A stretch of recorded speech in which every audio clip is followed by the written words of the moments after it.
আমরা মনে করি অন্যের উপকার করা, কারোর ভালো করা, কাউকে সাহায্য করা, সেবা করা, দান করা, সুখে দুঃখে কারোর সাথে থাকা, এ হলো আমাদের জীবনের সবথেকে বড় কর্তব্য।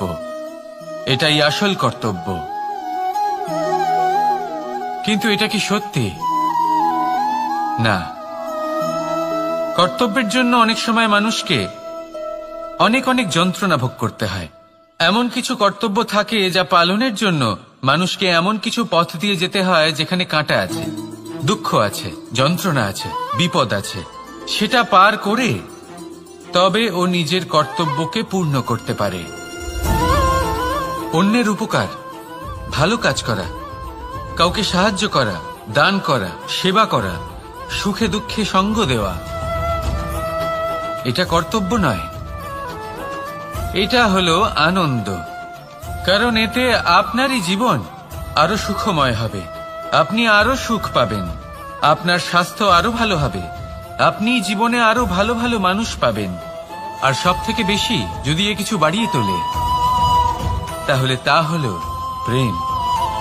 তাহলে একে কর্তব্য মনে করবেন না, এ হলো শুধুই সেই পথ যাতে অগ্রসর হয়ে আপনি নিজের জীবন অত্যন্ত সুখময় করে তুলতে পারবেন। তাহলে আপনি এটাই করুন আর আমার সাথে ভালোবেসে বলুন, রাধা রাধা। আপনি কখনো একটা পর্বতকে দেখে থাকবেন। দিনের বেলায় যদি দেখেন এই পর্বতকে কত সুন্দর দেখতে লাগে, এত বিশাল, এত সুন্দর প্রকৃতির এই দৃশ্য দেখে মনে শুভ চিন্তার উদ্ভব হয়। এবার সেই পর্বতকেই আপনি অন্ধকারে দেখুন, ততটাই ভয়াবহ মনে হয়। এবার এটাই হয় মানুষের সাথেও, আর এটাই হয় অন্য কোনো স্থানের সাথেও। এবার এর কারণ কি? তাহলে কি মানুষের রূপ, তার ব্যক্তিত্বের কোনো মাহাত্ম্য নেই? না, এরকম কখনোই নয়। এর সমস্ত কৃতিত্ব পায় প্রকাশ। শুধুমাত্র এই প্রকাশই আপনার গুণকে, আপনার ব্যক্তিত্বকে, আপনার রূপ আরো উজ্জ্বল করে সংসারের সামনে নিয়ে আসে।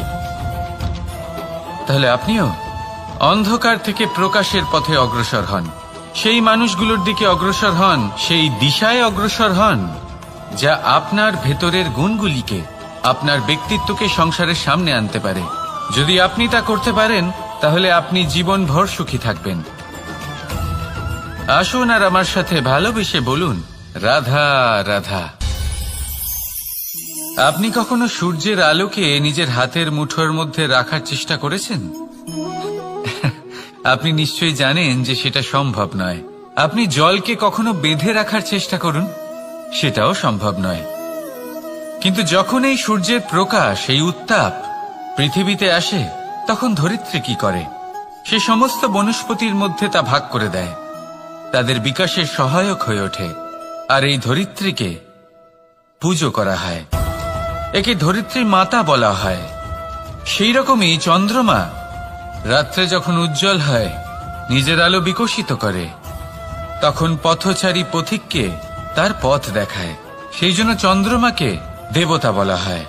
ঠিক সেইভাবেই আপনি কখনো এই প্রকৃতিকে বেঁধে রাখার চেষ্টা করবেন না। একে আগলে রাখতে শিখুন, একে ভাগ করে নিতে শিখুন, ঠিক প্রেমেরই মতো। এই প্রেমকে কখনো নিজের হাতের মুঠোয় আবদ্ধ করার চেষ্টা করবেন না, বরং একে মন খুলে ভাগ করে নিতে শিখুন। এটা যদি আপনি শিখে নিতে পারেন তাহলে নিজেকেও প্রসন্ন রাখতে শিখে যাবেন, অন্যদেরও প্রসন্ন রাখতে শিখে যাবেন। আসুন আর আমার সাথে ভালোবেসে বলুন, রাধা রাধা। দুঃখ কি, ভয় কি, এদের কিছুটা এইভাবে ভাবা যেতে পারে।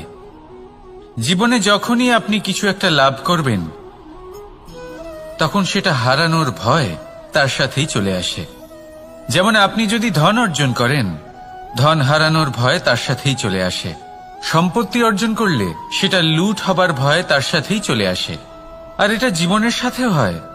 যেই মুহূর্তে আপনি জন্ম নেন, মৃত্যুর ভয় তার সাথেই চলে আসে।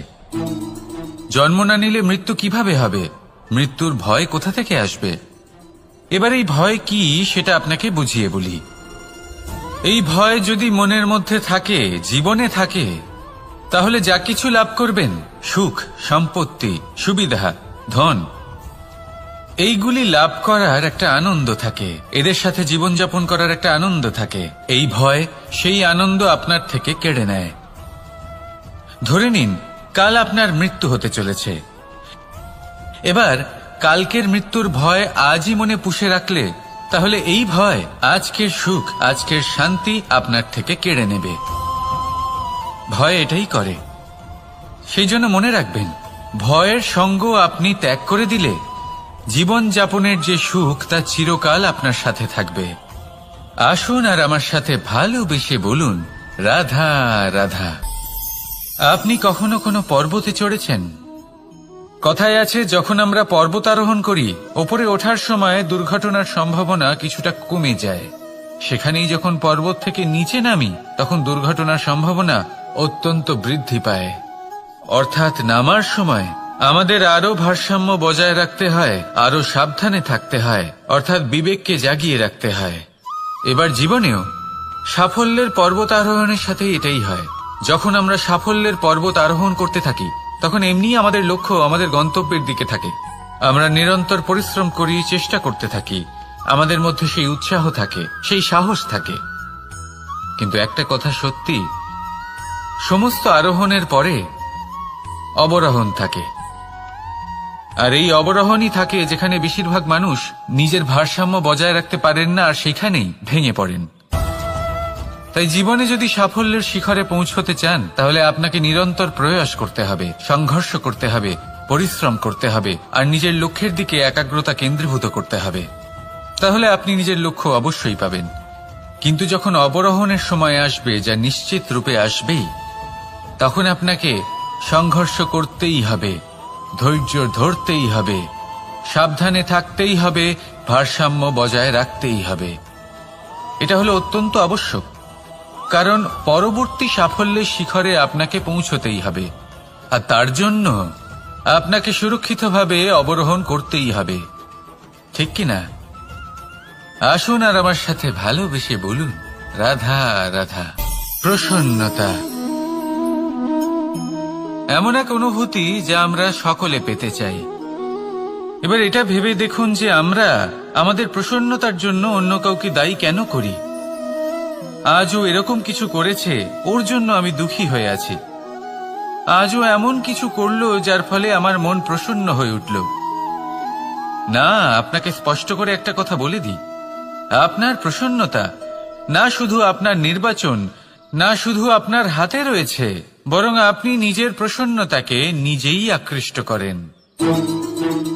এই ফুলগুলিকে দেখুন, এই ফুল এর সুগন্ধ ছড়ায়, আর এই ফুল নিজের দিকে কীট পতঙ্গদের আকৃষ্ট করে।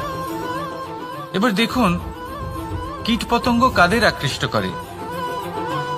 গিরগিটি বা ব্যাঙ, এরকম কিছু প্রাণীদের। এবার এই যে ফুল, কীট পতঙ্গের জন্য এই যে ফুল, তার বিকাশ হয়, এ আরো প্রস্ফুটিত হয়, ওর বংশ আরো বৃদ্ধি পায়। তাই এর তাৎপর্য হলো সহজ, ফুল উচিত ব্যক্তিকে নিজের দিকে আকৃষ্ট করে। এবার কীটপতঙ্গের কথা বললে তারা কাদের আকৃষ্ট করে? তাদেরই যারা তাদেরই শিকার করবে, খাদ্যরূপে গ্রহণ করবে। এবার কাকে আপনি নিজের দিকে আকৃষ্ট করতে চান তার নির্বাচন আপনারই। আপনি কি প্রসন্নতাকে নিজের দিকে আকৃষ্ট করতে চান নাকি অপ্রসন্নতাকে করতে চান, তার নির্বাচন আপনারই। আপনি জীবনে যা কিছু পাবেন, সুখ, দুঃখ, আশা, নিরাশা, প্রসন্নতা, অপ্রসন্নতা, সবই হলো আপনারই নির্বাচনের পরিণাম। তাহলে সঠিক নির্বাচন করুন আর আমার সাথে ভালোবেসে বলুন, রাধা রাধা। ঘূর্ণিঝড়, যখন এই ঘূর্ণিঝড় আসে তখন প্রচন্ড বেগে হাওয়া বয়ে চলে। সেই সময় এমন কিছু বৃক্ষ আছে যা কঠিন হয়ে দৃঢ় হয়ে দাঁড়িয়ে থাকে। সেই গাছ যা 10 বছর ধরে বা সহস্র বছর ধরে দাঁড়িয়ে থাকে, তাদেরকে আপনি খুব সহজে নাড়াতে পারবেন না। কিন্তু ঘূর্ণিঝড়, এর প্রভাব এতটাই তীব্র হয়, এর হাওয়াতে এতটাই প্রবল শক্তি থাকে যে এই বৃক্ষগুলিকে উচ্ছেদ করে, সেই বৃক্ষ নষ্ট হয়ে যায়। এবার এমন কিছু বৃক্ষ থাকে যাদের কাণ্ড নমনীয় হয়, খুবই নরম হয়। সেই জন্য যখন জোরে বাতাস বয়, কোনো ঘূর্ণিঝড় আসে, তখন এই বৃক্ষগুলি ঝুঁকে যায়। আর যখন এই ঘূর্ণিঝড় চলে যায়, শান্ত হয়ে যায়, তখন ওরা আবার দাঁড়িয়ে পড়ে। এবার এটাকে আপনি কি বলবেন? কি বুঝবেন আপনি? সুযোগ সন্ধানী? না, বরং এটাই হলো প্রকৃত আদর্শ। যখন আপনার সামনে এমন কেউ থাকেন যিনি আপনার থেকে অনেক শক্তিশালী, তখন তাকে সম্মান করা আপনাকে শিখতেই হবে। তাই মনে রাখবেন, এই সংসারে যখনই দুই শক্তির একে অপরের সাথে সংঘর্ষ হয়, শুধুই বিনাশ হয়। কিন্তু যখন শক্তির সাথে আসক্তি মিলিত হয়, সেখানে সুরক্ষা থাকে, সেখানেই কিছু নির্মাণ হয়। তাই আসুন আর আমার সাথে ভালোবেসে বলুন, রাধা রাধা।